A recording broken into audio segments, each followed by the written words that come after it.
Alors pour deux raisons.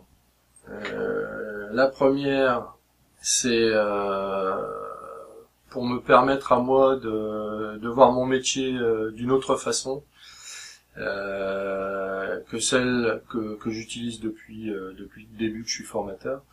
Et puis je pense que c'est un peu la même motivation pour les apprentis aujourd'hui, c'est de découvrir l'accès à des connaissances différentes que d'un cours en face à face. Sur cette plateforme, je vous ai inscrit un deuxième cours qui s'appelle Fonctions dérivées. Alors c'est un cours important parce que au niveau des épreuves du bac pro, vous aurez à passer dans quelques mois, vous êtes sûr d'avoir un exercice qui traitera des fonctions dérivées. C'est intéressant, étant donné que c'est informatique, c'est plus ludique, et surtout pour les jeunes, étant donné qu'on est toujours scotché à notre ordinateur. Donc voilà. Oui, il a su prendre en compte ce que nous on n'utilisait plus. C'est vrai qu'on passe beaucoup de temps sur les ordinateurs, donc c'est vrai que sur ça c'est quand même bien pensé. Il nous aurait fait ça sur papier, je pense pas que ça nous aurait intéressé en fait. Vous voyez la troisième réponse que je propose, ça l'élimine. Hein. Alors ça, par contre, je le dis dans le commentaire.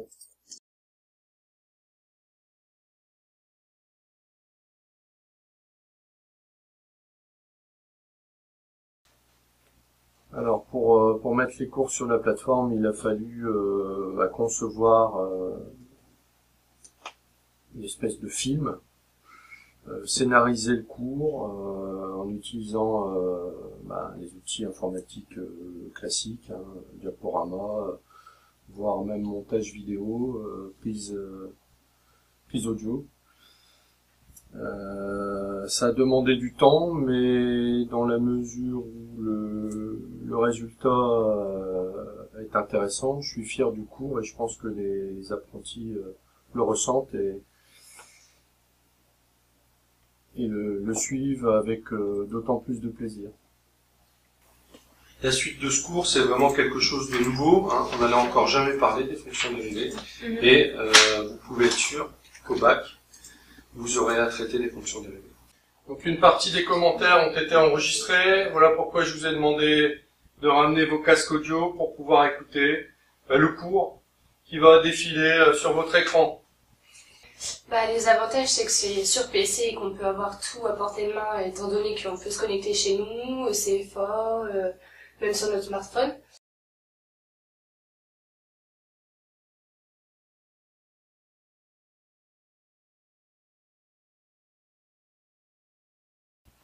Alors le premier désavantage, c'est d'utiliser quand on est au CFA en face à face le principe de la formation mixte, à savoir l'apprenti suit un cours en totale autonomie s'il en a les capacités, ou avance à son rythme avec mon aide.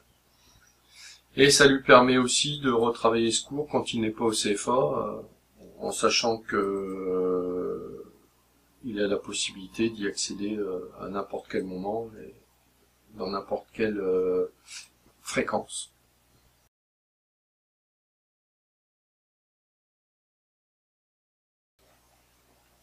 Alors j'ai conçu plusieurs cours sur la plateforme et j'ai fait évoluer ces cours en me rendant compte que s'il n'y avait pas une trace ou une partie du cours qui était faite sur papier, ça posait des problèmes aux apprentis.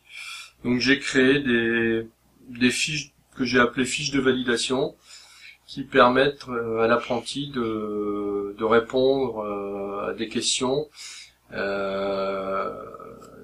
auxquelles il trouve réponse en suivant de façon assidue et concentrée le cours. Ces fiches de validation, une fois complétées, sont corrigées et donnent accès au module suivant. Mais je laisse pas passer au module suivant si la validation n'est pas faite.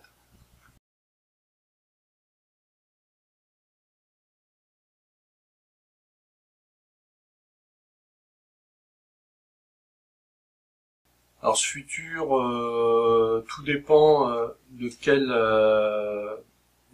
du parcours des apprentis avec qui on a commencé à travailler avec cette plateforme, à savoir que ceux qui vont commencer à suivre une formation en année de seconde par exemple, qui vont faire ça pendant 3 ans, à mon avis auront du mal à se passer de ce type de cours interactifs.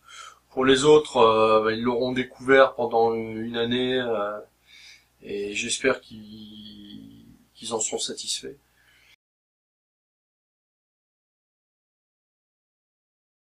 Ouais, moi c'est pareil. Enfin, moi je mettrais 8 pour le simple fait que il vient pas ici rien que pour faire son boulot, pour avoir son salaire, il prend le temps de nous expliquer.